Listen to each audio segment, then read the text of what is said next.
বন্ধুরা, আমাদের লেবু গাছগুলিতে ফুল এসে গেছে, ফুল ফোটাও কিন্তু শুরু করে দিয়েছে। আর এই ফুল আসা, ফুল ফোটা এই সময় কিন্তু আমাদের খুব গুরুত্ব সহকারে কিন্তু গাছগুলোকে পরিচর্যা যত্ন নিতে হবে। বিশেষ বিশেষ করে কিছু টিপস আছে যেগুলো ফলো করতে হবে। পাশাপাশি বিশেষ কিছু খাবার আছে যে খাবারগুলো কিন্তু আমাদের দিতে হবে।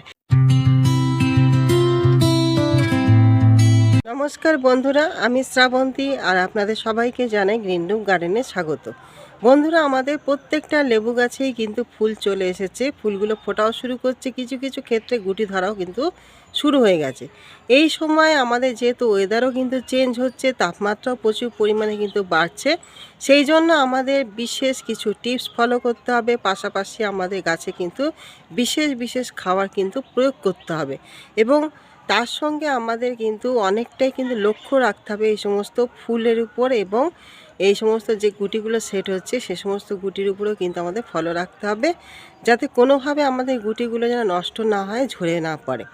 বন্ধুরা, সবথেকে প্রথমে যেটা বলি সেটা হচ্ছে কি, যে আমাদের যে এখন যে প্রচুর পরিমাণে যে গরম আসছে, মানে রোদ্দুরে প্রখরতা খুবই কিন্তু বাড়ছে, এই সময় কিন্তু আমাদের দরকার গাছগুলিকে সকাল এবং বিকালে দুবেলা কিন্তু ঠান্ডা জলে স্প্রে করা। কেন আমরা যত ঠান্ডা জলে কিন্তু গাছে স্প্রে করব, গাছে কিন্তু তত উপকার হবে।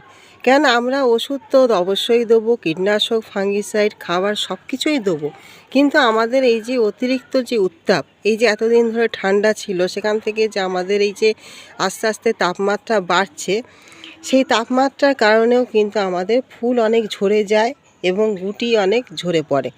সেই জন্য আমরা সবথেকে প্রথমে যে কাজটা কিন্তু করব সেটা হচ্ছে সকাল এবং বিকাল, যখন সূর্যোদয় হবে তার আগে এবং সূর্যাস্তের পরে আমরা ঠান্ডা জলে কিন্তু স্প্রে করব প্রতিদিন। তাতে করে কি হবে, আমাদের ফুলের যে গুটিগুলো সেগুলো কিন্তু মানে গোড়াগুলো মজবুত হবে এবং ফলটা এবং ফুলটা ধরে রাখার কিন্তু সক্ষমতা কিন্তু পাবে। তার সঙ্গে আমাদের কীটনাশক তো অতি অবশ্যই দিতে হবে, কারণ আমাদের লেবু গাছে সবথেকে বড় ধর্ম হচ্ছে কি না, যখনই নতুন নতুন পাতা আসে, কচি পাতা বেরোয়, তখনই পোকামাকড়ের উপদ্রব কিন্তু বেশি দেখা দেয়, যা আমাদের পুরো ফুল নষ্ট করে ফেলে, আমাদের ছোট ছোট যে গুটি ধরে সেগুলোও কিন্তু নষ্ট করে ফেলে। সেই জন্য আমাদের প্রথম অবস্থায় কিন্তু কীটনাশক অবশ্যই দিতে হবে। আমরা চাইলে জৈব, রাসায়নিক দু রকমই দিতে পারি। জৈব যদি দেন আপনারা, সেখানে সুপার সোনাটা কিংবা কাকা আপনারা দিতে পারেন।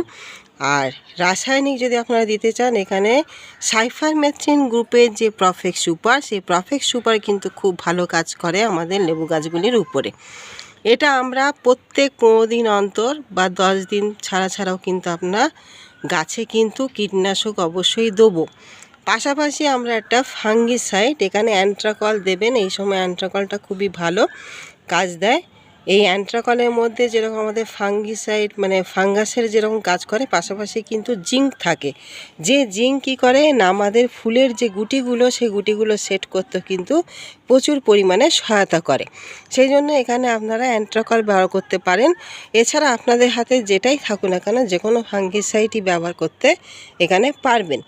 এখানে আপনারা মানে ফাঙ্গিসাইড এবং কীটনাশক একসঙ্গে মিলিতভাবেও দিতে পারেন। ধরুন 1 লিটার জল নিলেন, সেই 1 লিটার জলে আপনারা যদি অ্যান্ট্রাকল ব্যবহার করেন তাহলে নেবেন আপনারা 2 গ্রাম, আর তার সঙ্গে যদি সাইফারমেথ্রিন গ্রুপের প্রফেক্ট সুপার ব্যবহার করেন তাহলে নেবেন 1.5 ml, দিয়ে সমস্ত গাছে স্প্রে করবেন। তবে হ্যাঁ, এই কীটনাশক স্প্রে করার একটা নির্দিষ্ট টাইম আছে, সেই টাইম হচ্ছে কি না সন্ধ্যের আগে।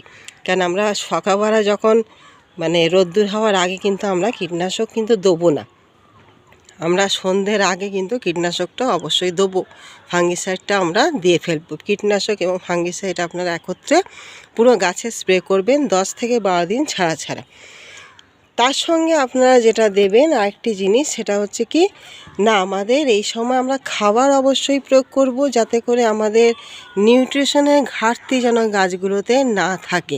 কেন নিউট্রিশনের যদি ঘাটতি থাকে, সঠিক মাত্রায় যদি গাছ নিউট্রিশন না পায়, তার যে চাহিদা সেটা যদি পূরণ না হয়, তাহলেও কিন্তু আমাদের গুটি এবং যে ফুল সেগুলো কিন্তু ঝরবে। সেই জন্য আমাদের এই সময় সবথেকে বড় জিনিস যেটা, সেটা হচ্ছে পটাশিয়ামযুক্ত সার, তার সঙ্গে ফসফরাস থাকবে। সেটা হচ্ছে কোথায় না, আমাদের এমপিকে 05234, আর একটা হতে পারে আপনার 0050। এই দুটো জিনিসের মধ্যে আপনাদের মানে স্প্রে আকারে আপনারা গাছে প্রয়োগ করবেন। তার সঙ্গে আমরা যে কোনো একটা ভালো মাইক্রোনিউট্রিয়েন্ট, এখানে আপনারা দেখতে পাচ্ছেন বায়োভিটা এক্স। এই বায়োভিটা এক্স কিন্তু সিউইড জাতীয় মাইক্রোনিউট্রিয়েন্ট, যে মাইক্রোনিউট্রিয়েন্ট আমাদের কিন্তু খুব ভালো উপকার করে এই সমস্ত গুটিগুলো সেট করতে। এছাড়া আপনারা যে কোনো মাইক্রোনিউট্রিয়েন্ট প্রয়োগ করতে পারেন, অনেক রকম মাইক্রোনিউট্রিয়েন্টই আছে, কিন্তু আমি বলবো যে আপনাদের এই যে অবস্থা, আমাদের যে গুটি সেট করার যে অবস্থা, সেই অবস্থায় এই সিউইড জাতীয় মাইক্রোনিউট্রিয়েন্ট দেওয়াটা কিন্তু উপকার দেয়। তাছাড়া আপনারা তাতে করে কি হবে না, আমাদের এই যে ফুল আসছে, গুটি সেট হবে, গুটি আকার ধারণ করবে, এই সময় আমাদের দরকার হচ্ছে কি বোরন আর হচ্ছে কি না জিঙ্ক। এই দুটো জিনিসের মাত্রা কিন্তু আমাদের খুবই দরকার। আর যে মাইক্রোনিউট্রিয়েন্টে এই বোরন আর জিঙ্কের পরিমাণ বেশি থাকে, সেই মাইক্রোনিউট্রিয়েন্ট দেওয়ারটা চেষ্টা করবেন আপনারা। এখানে আমি যে বায়োভিটা এক্সের কথা বললাম বলে যে বায়োভিটা এক্স দেবেন সেটা কিন্তু না। আপনারা বায়োভিটা এক্স যদি দিতে পারেন তাহলে ভালো, সিউইড জাতীয় মাইক্রোনিউট্রিয়েন্টটা কিন্তু ভালো কাজ দেয়।